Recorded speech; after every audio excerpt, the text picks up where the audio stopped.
Hi everyone, it's Amy Scalia with Cincy Chic, and I'm here with Candace Bushnell, and I am so excited. We have the creator of Sex and the City right here in Cincinnati, and she has a book that she just released, and I'm very excited to talk about it. So tell me about it. It's called Summer in the City, and it's about Carrie Bradshaw's first summer in New York City when she's 17 going on 18, so she's very young. Yeah. But for me, it's something that's always interested me in writing about because I moved to New York when I was 19. Yeah. And I was thrust into this world of adults. Yeah. And I knew that I wanted to be a writer, so it was all about going around and saying to people, "Hey, I'm a writer."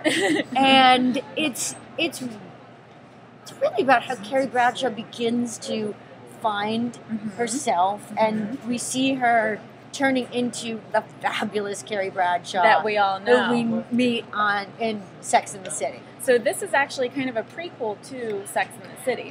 It is a prequel. Yeah. It is a prequel to Sex and the City. It's her first summer in New York, and it's how she meets Samantha and Miranda. Oh, very and also Charlotte, but I don't want to give everything away. That's right. So the first book was actually before Manhattan, before Manolos, before all of that. Yes, the first book was The Carrie Diaries, and that was about her senior year in high school. And I thought it was fun to go back that far because I think for so many of us, you know, when you're in high school, you feel like, oh, someday I'm going to get out of high school and I'm going to do something in my life, but you're kind of stuck in this situation where, you know, in high school you always have a label that you can't get rid of. Right, and it's sort of breaking out of that. And it's about breaking out of that label and being, you know, who you want to be and who you really are. Right. So when Carrie moves to New York, it's really the first time she gets to be that person she always imagined she could be. And I think it's something that we all identify with. Absolutely. So the first book, it actually left off when Carrie, she came to New York. She got mugged, of course. Yes. And because this was back before New York had its revamp, and and then she finds one phone number in her her phone It was in her journal. Yeah. Because back then there were no cell phones, which was a fun thing, actually, to have characters that didn't have cell phones because it gave Carrie a great excuse for why she couldn't call her father and why he couldn't call her and he didn't know what she was up to. Yeah. So you couldn't have the helicopter parents, but she has one phone number. It's Samantha Jones. She calls Samantha Jones, and the book ends. And then Summer in the City begins with Carrie is in Samantha Jones' apartment. It's literally 45 minutes later. Yeah. She's in Samantha Jones' apartment, and Samantha Jones is getting ready to go to a party. And she says to Carrie, "Well, you better come. You better come with me because if something happens, you've already been mugged, and if something happens to you, I don't want it on my hands." Right. You've already had quite a bad day. Yes. So Carrie is immediately plunged into really a super cool kind of pre-Sex in the City New York that it would probably take years for one to find that. But because she has a bit of luck and meets Samantha immediately. Yeah. She goes right into that world. Great. And it's such a great, fun book. And I can't wait to read it. Absolutely. It's really, I think you will love it. I think I will. And so is this the second of many Carrie Diaries in this? It could be. Yeah. It could be. I think I would definitely write one more. Yeah. But we'll see. Yeah. We'll see. Leaving that one open-ended. Exactly.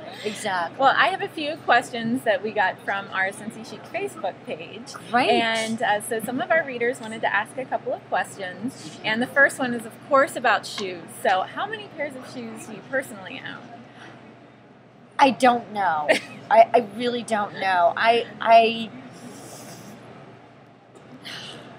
New York apartments are small. Right. So I have some in my apartment in New York, and I don't have that much space. I only have, I don't know, maybe 20 pairs that are in a little tiny shoe closet. Yeah.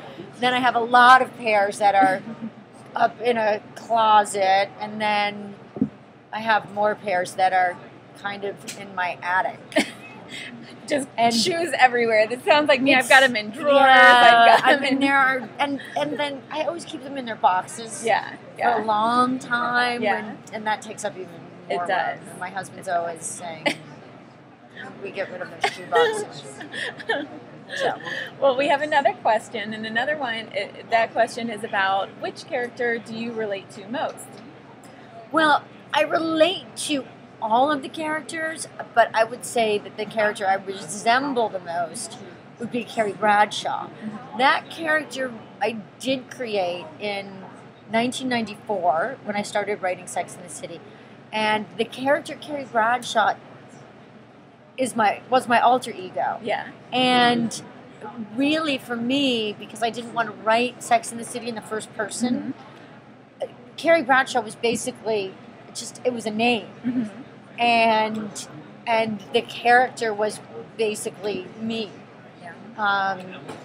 And that of course the character went on to have her own adventures, but so it's a character that's very near and dear to my heart. But if I had to pick one and say, which Sex and the City character are you, I would say that I'm a Carrie. Yeah. I definitely would relate to that too, but it's so funny because each one of those characters in Sex and the City, it's so relatable. And I've got a group of girls that we actually, it's like I'm a Miranda and like this and this, we have the shirts that. Oh my God, that's so cute. Yeah, so it's like I feel like it's so relatable and it's so everyday life. Exactly. And we all aspire to, of course, live like the New York City life and this and that. But us Midwestern girls, it's like we can kind of have the best of both worlds. I think it's pretty glamorous here. I mean, you look fantastic. Oh, well, thank you. And I did go into the Saks Fifth Avenue, and it was just like so chic. Yes.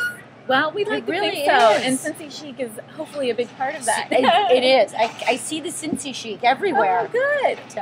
That's just a dream come true. Thank you. Thank you. Yeah, well, it's just been so nice talking with you. And all you ladies, go out and get the new book, Summer in the City. So, and we will check back hopefully when you have your next big book, but that's to be continued. Oh, and I should say one thing.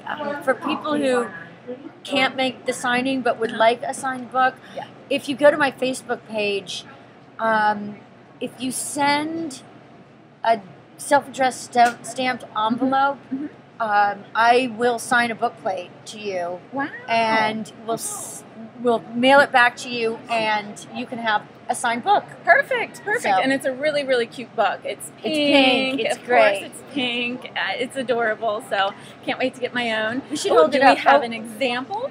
Beautiful timing there. This is it. Very pretty. Thank you. I love about this cover is it feels like a real it's like quilted. Yeah, very cool. It's like quilted toilet paper. That's right, but much more chic. And then you were saying that your husband read it on the subway, but my husband read it on the subway, and he takes incognito too. Yes, if you need he it takes to be. the cover off. So you could be at school in the library acting like you're doing homework, but no. Yes, Summer in the City. Summer in the City. Well, thank you so much. It's been just a pleasure talking with you, and hopefully everybody goes out and gets this book because we can all relate to it, and it's neat to see the backstory of Carrie. Yeah. All right. Fantastic. We'll check back to cincychic.com for more great interviews like this and more. Bye.